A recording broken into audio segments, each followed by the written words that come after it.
watching Rogers TV London.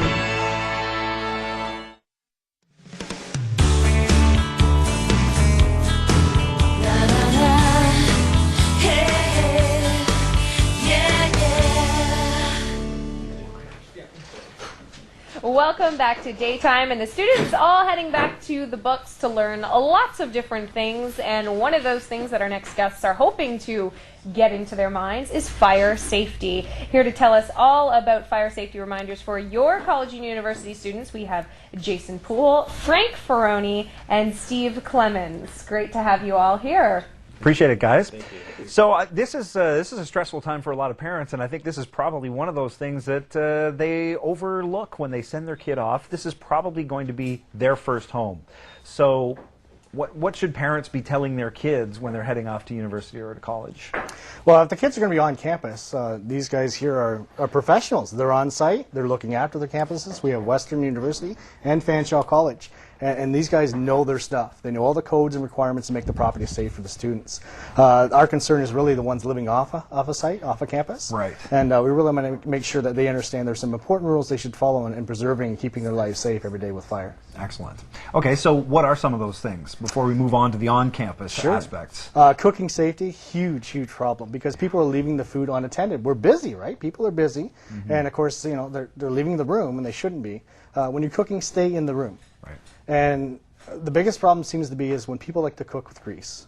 And they're having, you know, French fries. 2 a.m. French fries, I sure, think, are yeah, probably that's the right. bane of your existence, right? Yeah. Chicken wings, French fries, for sure. Yeah. And for a lot of these kids, it's the first time they've ever had to be in the kitchen alone, and mom not with that little eye in the next room making sure that everything goes right. For sure. So if you're in there cooking with grease, make sure you're not consuming any alcohol beverages. Make sure you stay in the kitchen with your food. And really, if a fire does start, put it out with the lid. Not water. Don't put flour or baking soda on it. You just need to simply put a lid on top of it to cut the flame, cut the air supply off to the fire itself. Okay. Let's move on to Frank, because Frank, I mean, you had an interesting day yesterday. Yesterday was you had a pretty cool but very important demonstration. We had a fantastic day yesterday. Tell us about that. Luckily, we had good weather because it was supposed to have happened the day before. But this will be our 5th year running. So Western University was the first university in Canada to actually bring a live burn demonstration to Canada. So yesterday was our 5th year. We did 2 burns. And what happens is we design a mock suite. It's about a 10 by 10 by 10 room, and there's furnishings in there that are destined for the junk anyway. So the students go around, they gather up all these furnishings, beds and mattresses and posters and teddy bears and old books and things like that, and they furnish the whole room. And then with the first year students in front on University Hill, we actually set it on fire.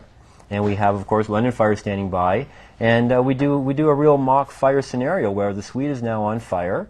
The smoke alarm in the unit goes off. We have a large clock timing everything down, and the kids see that it's not like television, that the fire starts, moves very rapidly. We have London Fire responding with lights and sirens, and they have to get off the truck. They have to get their gear on. They have to get hoses from the truck out to the burn, and you know, in a matter of 6 minutes. The room is consumed by fire and London Fire is putting it out. So it happens very quickly. And so our message to them as a life skill is it doesn't matter where you are, whether you're on campus or not. If you hear a fire alarm, you need to evacuate. And if you smell smoke or fire, you need to get out right away. And you know, we do have state-of-the-art systems both at Fanshawe and at Western for detecting fire, but we still need to engage the students to make it safe. Wow, that's a very powerful message, I imagine, with the burn demonstration. Steve, let's turn to you. What sort of things are you doing at Fanshawe to be able to get the message across to the students there? Well, Fanshawe, like many other universities and colleges across Canada, there was a video developed from the first fire that Western produced in 2008 that we use now for all of our residents. So they get a picture and a shot, however it's a video, then with our own demonstration. Also, we go through with our floor wardens or dons and RAs to make sure that everybody's aware of what the fire alarm sounds like, planning for those fire drills, making sure everybody's aware of their kitchen environment, what they can have in their room, what they can't have in their room, and just making sure they understand how we've put on all these prevention and detection devices in. Now we still have to worry about them getting on board for that escape. How important to the London as a community are these programs?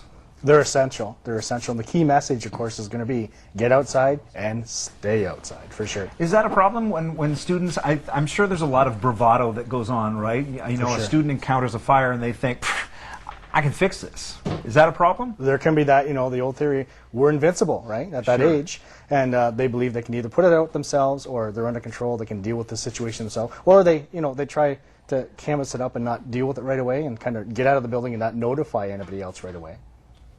Scary. Okay, in addition to, you've got Sorry. something you well, pulled out I there, brought, Frank. I brought this along, Okay. actually, and you'll see on it, it's a fire warden. All and right. underneath it in smaller print, it says, hey, you get out.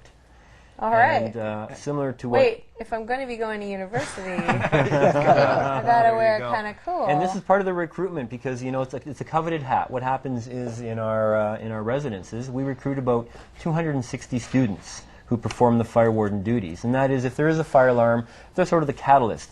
They go knock on doors, and if it's safe to do so, they try to rally everybody to get outside. Then we have rally points outside, and so they know who's missing from their floor. And if persons are unable to exit the building, they communicate that to the responding emergency personnel as well. So now when London Fire and emergency crews arrive, they'll know that maybe there are some persons unable to leave certain parts of the residences. But this is key, you know, this is engaging the students. And they actually have little competitions on the floors to see who is going to participate in the fire wardens, and we train them all up. We give them fire extinguisher training and fire warden training, and we do that after hours. So, you know, on top of having well-maintained buildings and sprinklers and everything else, this is key. Having the kids participate is more important than anything. Steve, I'm going to assume the same engagement goes on at Fanshawe as well. Exactly the same engagement. We're getting involved with the floor wardens, the fire wardens in every residence building. And now that we're dealing with our own townhouses as well on our campuses, you know, we're really trying now through these students that once they go off campus, hopefully they respect that escape programming, but they need to be very active in their own prevention and their own detection. So I mean, carbon monoxide, smoke detectors, smoke alarms, we look after at each campus.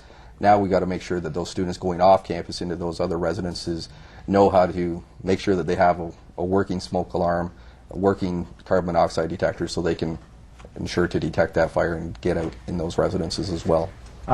Is it the responsibility of the student? Because I think a lot of them may just go, well, you know what, my landlord's got to take care of that. That's not my job. Well, it is under the fire code. It is a requirement. They do. I mean, the building owner is responsible for the property at all times.